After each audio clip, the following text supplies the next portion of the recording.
we go with week 2 of the Romantic era, and we're going to start today by looking at some orchestral music and chamber music, and I'll explain what chamber music is later on, but let's go. So let's talk a little bit about what else is going on historically in the early to mid 19th century. So we're seeing the birth of a lot of amateur and professional orchestras. A lot of the world's great orchestras are born during this time. Almost every major city eventually develops a professional orchestra.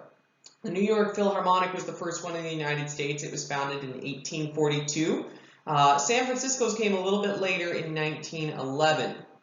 You've also got the London Philharmonic Society starting in 1813 and others throughout the world. Also at this time, how these were directed shifted a little bit. Remember, you used to have a conductor conducting from the harpsichord, or you'd have the lead string player conducting. Now you've got a conductor whose full-time job is just to flap his arms, and they're the ones in charge. And in 1820, the great innovation of the baton was added. So this was now this became the preferred way to conduct. Usually starting at the beginning of the 19th century, orchestras had about 40 players. By the end of the century, it was much more common to have 90, and this is because you have greater emphasis on the winds at this point. They now are considered equals to the strings. You have more percussion involved. It's not just timpani anymore. And you now have women in the orchestra playing the harp. That's about all they were allowed to do in most cases, because this was a man's world. And this was all supported by the middle class. They were the ones buying tickets to come see these orchestras. And these orchestras are now not just playing music of those that are living, but also there's a greater shift towards playing music of former not living composers. And in fact, by the end of the century, more concert music featured dead composers than living, which in the classical world obviously is pretty much all we see today. It should also be mentioned, and this was kind of interesting, I actually had forgotten about this. Well, there's a lot of things in these presentations I forgot about, but this was one that stood out to me. Concert etiquette shifted. During the 18th century, it was not uncommon during concerts for people to be socializing and talking with each other. And it's during the 19th century that the standard norm of etiquette is shh, sit quietly and listen attentively. Don't you dare clap until the whole song is done, and if you clap early. Anyways, so this kind of comes to be concert etiquette during this time. You see up on the screen there, that's an older picture, I'm not sure of the date, of the New York Philharmonic, and their first program is there on the bottom left. And then one of the early concerts of the London Philharmonic Society is there on the right. And you'll see they're featuring composers either living at the time or just recently deceased.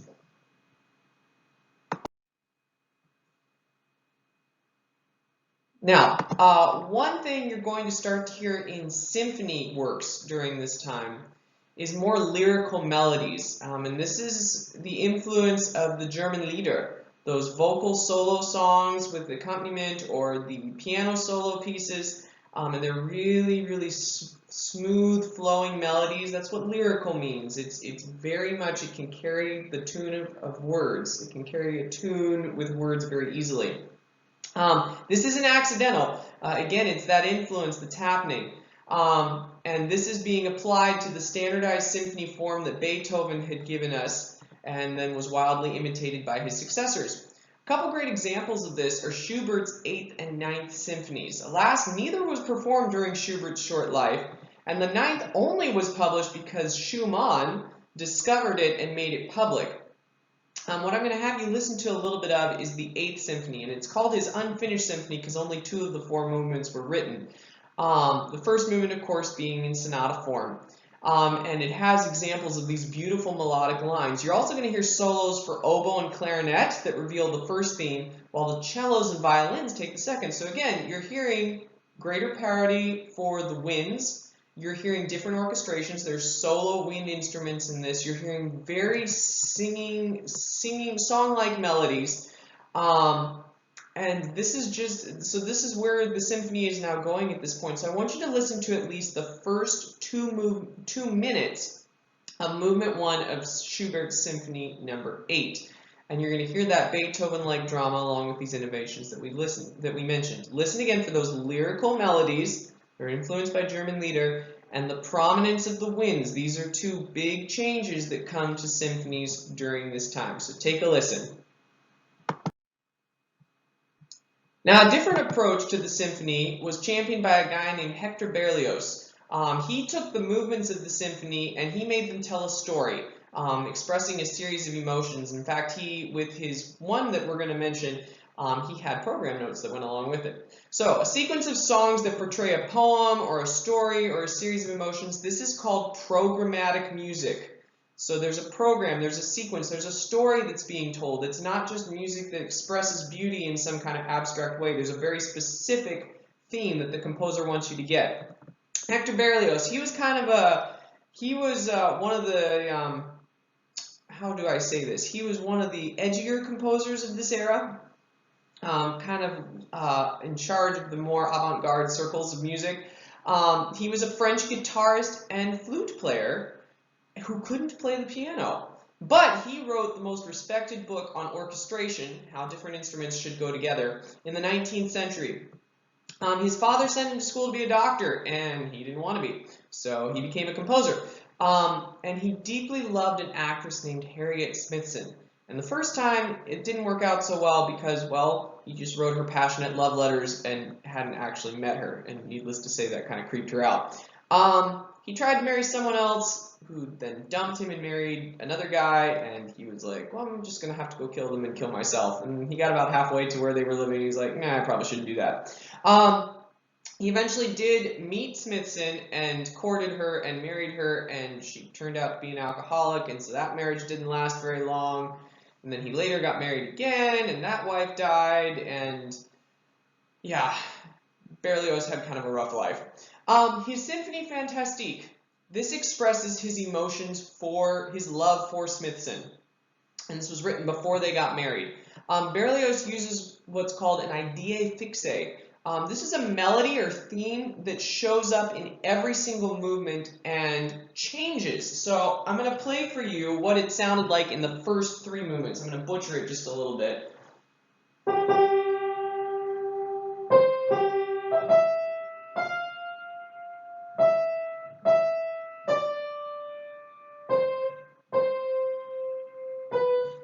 My G is really out of tune on my piano, which is rough. So that's the theme in movement 1, and the way it shows up in movement 2 sounds like this, in a different key.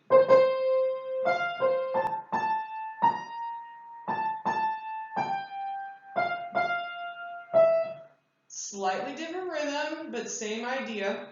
First movement is called Dreams and Passion, second movement is called a Ball, it's a dance, and then here it is in the third movement.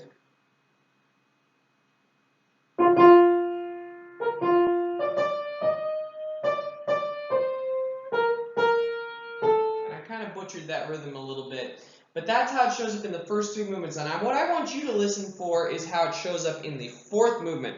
Now, Berlioz provided program notes, like I mentioned, so his audience would understand what was going on. This was kind of revolutionary to link the movements together this way. Beethoven kind of linked themes of triumph through his symphonies, and Schubert, actually in his Symphony 4, had bridges. There were no breaks between his movements, but Berlioz told a story. He also used 5 movements instead of 4. And he used some really cool orchestration techniques. He had an English horn and an oboe playing off stage at one point to imitate distant shepherds. He had harps, he had muted strings, he had tubular bells and other percussion that weren't normal. And in this final movement, he has the strings playing collegno, which means to play with the wooden part of the bow on the string, which gives it a really eerie, creepy sound, which is what it's supposed to sound like in movement 5. Because movement 5 is the composer's funeral. In the program notes that Berlioz provides us, he's loved this girl, and love is unrequited, and so he kills her, and then he's executed for killing her, and this last movement is his creepy funeral. Take a listen to at least the first part of, at least up through about a minute and a half is where the theme shows up in the clarinet. And it's changed from these other themes that I just played. As he describes, the theme has been transformed now to having lost its noble, shy character and having become vulgar and grotesque. So at least listen through the first couple minutes so you can hear where that theme shows up in the clarinet in a minute and a half, and then come back and join us. Now, you remember Felix Mendelssohn and how he felt about virtuosity with no substance and people just playing, like, you know, all these fancy things without actually them having any purpose? Yeah, I imagine he was no fan of Berlioz because he wrote, Mendelssohn wrote in a much more classical style. He didn't have the same kind of lyrical melodies. He didn't use these new types of orchestrations. He had smaller themes that could be spun out like you would have before. He didn't use an idea fixe. He used traditional forms.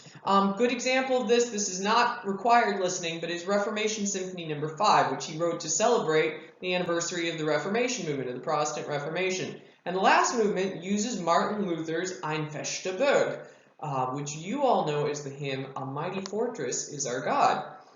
So if you'd like to, take a listen to that.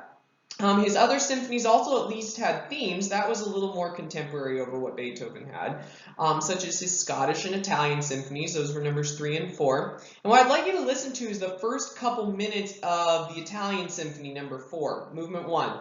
You're going to hear very dramatic tunes that describe kind of sunny mountain scenes, and I would argue even that they kind of hinted Italian opera a little bit, with these just like da-da-da-da, these kind of like dramatic overture sounds.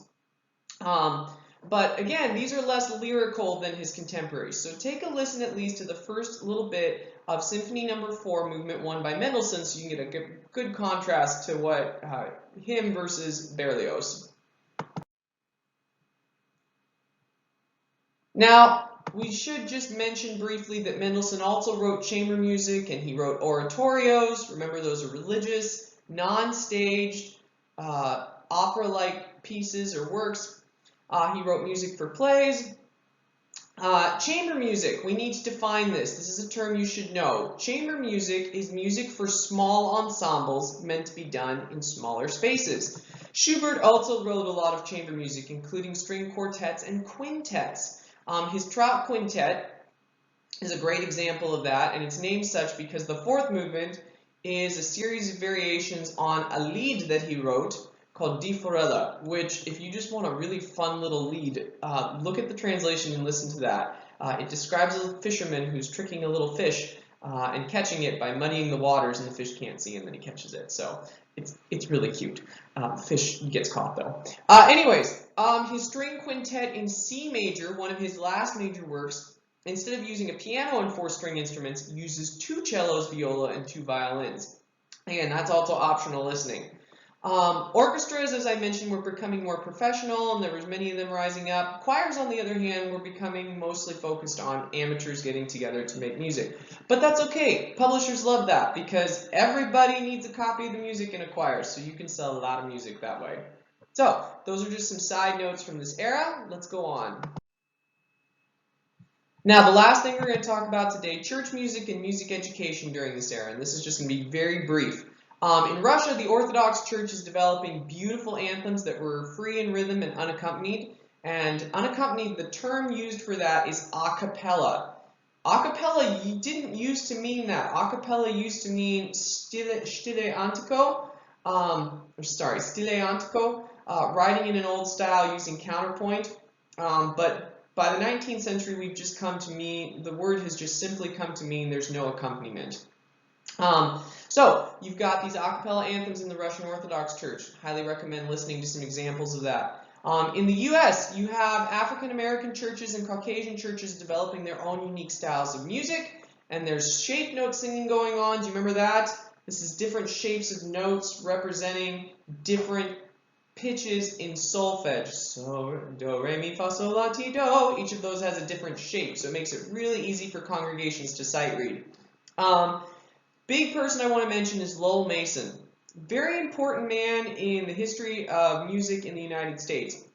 And the reason is because he not only founded the Boston Academy of Music, which was one of our first professional schools of music, but he also became the first superintendent of public schools that required music be part of the school curriculum. And this happened in Boston, and this was a big deal because prior to this, remember, families, if they wanted music training, they just had to hope that a music teacher would come to town and start a singing school.